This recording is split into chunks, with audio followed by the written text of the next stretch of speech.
Today we are studying now class 4 subject science lesson 2 plants and food producers part 1. Plants are food producers.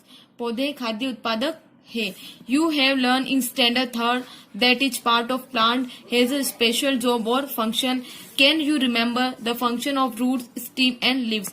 हमने पिछले जो third class में इसके बारे में पढ़ा है, प्लांट्स के बारे में, उसके फंक्शन के बारे में और उसके सिस्टम के बारे में. अब हम इसका डिटेल एक एक का हम डिटेल वाइज रीड करेंगे. Root. The root fix the plants firmly to the soil. जड़ पौधों को मजबूती से मिट्टी में रखता है. Plants need mineral, salt and water is order to make their food. पौधों को खनिज, लवण और पानी की आवश्यकता होती है. The tiny roots hair called rootlets. और आवश्यकता होती है ताकि वे अपना भोजन कर सके. और जड़ वाले छोटे बालों जिन्हें जड़ कहा जाता है. सच water the end mineral salt from the soil. और ये पानी और खनिज लवण चूसते हैं. This is called observation of water and minerals. और चूसते हैं. जोड़ों में पत्ती और खनिज लवणों का संचालन होता है. The root also conduct water and mineral salt up to leaves where the food is actually made. और पत्तियों और खनिज लवणों का संचालन होता है जहां वास्तव में भोजन बनता है. Stem. The stem grow above the soil. तना मिट्टी के ऊपर बढ़ता है. It support the branch, leaves, flowers and fruits. Again, water and minerals absorbed by the root are carried to leaves by the tubes in the stem. Support the branch यानी कि steam जो है वो लीव्स को, flowers को, fruits को support करता है. और water and mineral absorb by the root are carried to the leaves करता है. और पत्तों के द्वारा तैयार किया गया भोजन पौधे के सभी भागों में तने द्वारा भी ले जाया जाता है. Food prepared by the leaves also carried to all parts of the plant by the stem. और जो फूड होता है वो प्लांट के सभी पार्ट्स तक स्टीम के द्वारा ले जाया जाता है. फिर आता है leaves. The leaf is the most important part of plant. Leaves जो है वो पौधे का सबसे महत्वपूर्ण हिस्सा है. Most plants have green leaves. और अधिकांश पौधे हरे पत्ते होते हैं. Plants need lots of leaves because food for the plant is made in them. और कई पत्तियां नकारते हैं क्योंकि पौधे के लिए भोजन उनमें बना है. ए ग्रीन कलर सब्सटेंस और pigment present in green leaves is called chlorophyll. हरे रंग के पत्तों में उपस्थित वर्णक या हरे रंग के द्रव्य को क्लोरोफिल कहते हैं. The chlorophyll gives green colour to the leaves and traps. और क्लोरोफिल पत्तियों और जाल में हरे रंग का भोजन के लिए आवश्यक धूप देता है. Sunlight needed for making food. आवश्यक धूप और भोजन देता है. Leaves are the food factories of green plants. पत्तियां जो है वो हरे पौधों की फूड फैक्ट्री है. To make food leaves need light, carbon dioxide and water. भोजन के पत्तों को प्रकाश, कार्बन डाइऑक्साइड और पानी की आवश्यकता होती है. लाइट कम फ्रॉम द सन. प्रकाश जो है वो सूर्य से आता है. Carbon dioxide comes from the air. Carbon dioxide हवा से आता है. Air entire the leaves through little holes. और हवा पत्तियों में छोटे छेद के माध्यम से प्रवेश करती है. Called stomata. और जिसे स्टोमेटा कहा जाता है. Water is drawn up from the ground by the plant root. पौधे की जड़ों के द्वारा जमीन से पानी खींचा जाता है. It flows up the stem and then into the leaves through tiny tubes called veins. और यह स्टेम ऊपर की तरफ बहता है और फिर छोटे ट्यूबों के माध्यम से पत्तियों में नसों को कहा जाता है. The part of leaf attached to stem is called stalk. और स्टेम से जुड़े पत्ते का हिस्सा डंठल कहा जाता है. Stalk continues in the leaf of midrib. और डंडियां या पान में मध्य शिरा के रूप में जारी रहता है. The chlorophyll use sunlight, water and carbon dioxide to make sugar. Chlorophyll चीनी बनाने में सूर्य के प्रकाश, पानी और कार्बन डाइऑक्साइड का प्रयोग करता है. The way it does is known as photosynthesis. और जिस प्रकार से करता है वे प्रकाश संश्लेषण के रूप में जाना जाता है। ये पार्ट ऑफ लीफ, ये जो है वो पत्ती का एक हिस्सा है।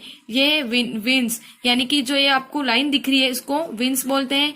ये नीचे वाला जिस उसको लैमिना बोलते हैं। बेस जो है ये पत्ती का एक आधार है और मिडरिप यानी कि बीच की जो है लाइन है उसको मिडरिप कहा जाता है। अब इस पत्ती को हमने माइक्रोस्कोप के जरिए देखा जिसका आकार हमको इस तरीके से दिखा। अब ग्रीन सेल्स यानी जो गोल गोल जो राउंड शेप है इनको हम ग्रीन सेल्स बोलते हैं। एयर स्पेस और बीच का जो ग्रीन पार्ट है उसको हम एयर स्पेस या हवा का स्थान बोलते हैं। स्टोमेटा और ये जो बारीक बारीक जो छेद बने हुए सर्कल के अंदर उसको हम स्टोमेटा कहा जाता है। फोटोसिंथेसिस यानी प्रकाश संश्लेषण। We have learn that the leaves prepare food for plant. हमें पता चला है कि पत्तियां पौधे के लिए भोजन तैयार करती है। This is because of chlorophyll a green colour pigment present in leaves. और इस वजह से क्लोरोफिल पत्तियों में उपस्थित हरे रंग का वर्णक भोजन तैयार करने के लिए essential for the preparation of food in plant. और इसीलिए क्लोरोफिल जो है बहुत ही आवश्यक है।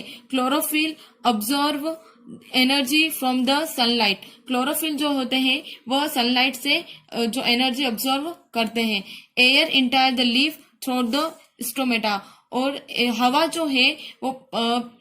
जो है वो स्टोमेटा के माध्यम से इंटायर करती है लीफ में।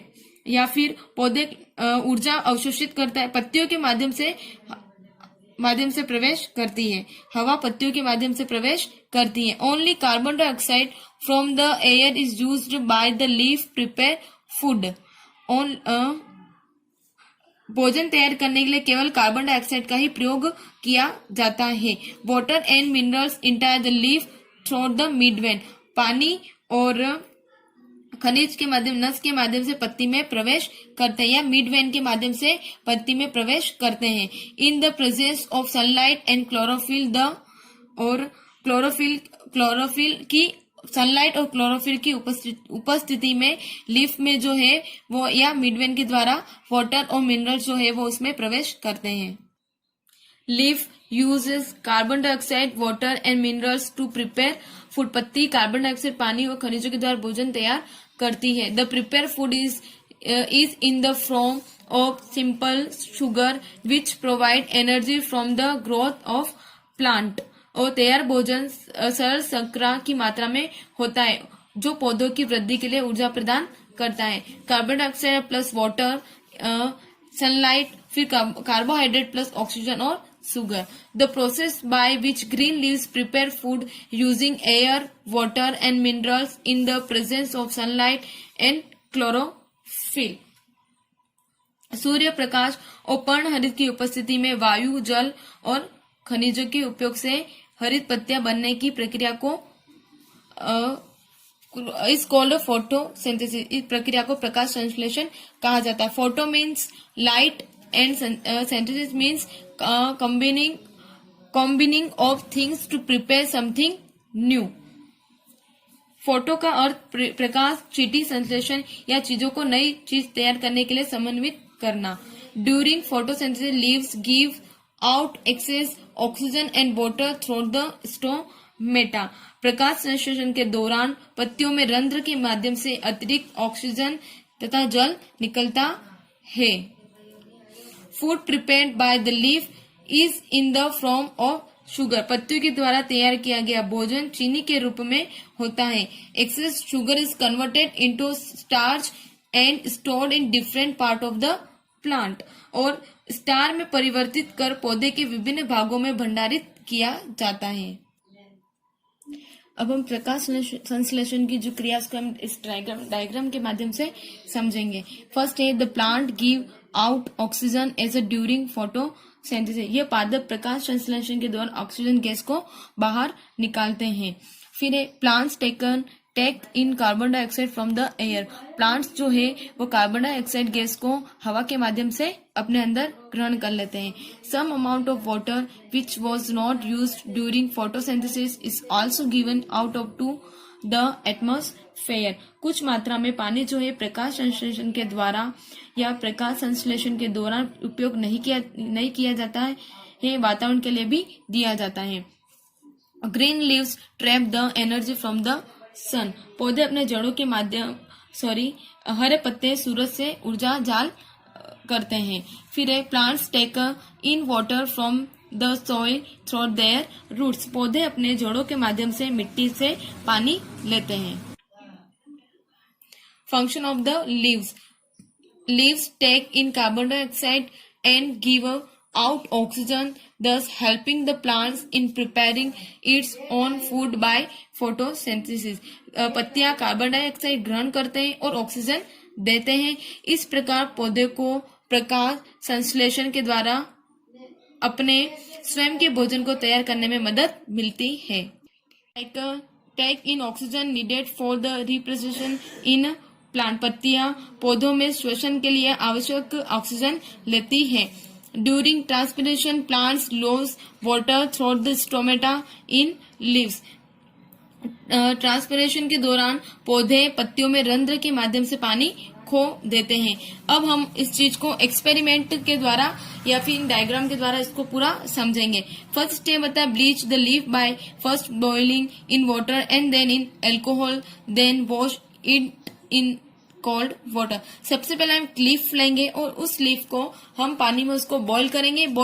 पानी में बॉईल करने के बाद उसको अल्कोहल से और फिर उस लीफ को हम ठंडे पानी में ट्रांसफर कर देंगे। ये बॉईल की हुई लीफ है, फिर इसको अल्कोहल में करने के बाद इसको हम फिर ठंडे पानी में डाल देंगे। सेकेंड स्टेप में हम करेंगे keep the boiled leaf in a petri dish and treat it with iodine solution. फिर इस लीफ को ठंडे पानी से निकालने के बाद एक प्लेट में लेंगे। स्टेप थर्ड में द कलर, फिर प्लेट में लेने के बाद हम इस लीफ के ऊपर 2-3 बूंद जो है वो आयोडीन की डालेंगे। The colour of the leaf turn to blue black. और हम देखेंगे कि इस लीफ पर जब हम आयोडीन की 2 से 3 बूंद डालेंगे तो इस लीफ का कलर ग्रीन से चेंज होकर या ब्लू से चेंज होकर ब्लैक में हो जाएगा। ब्लू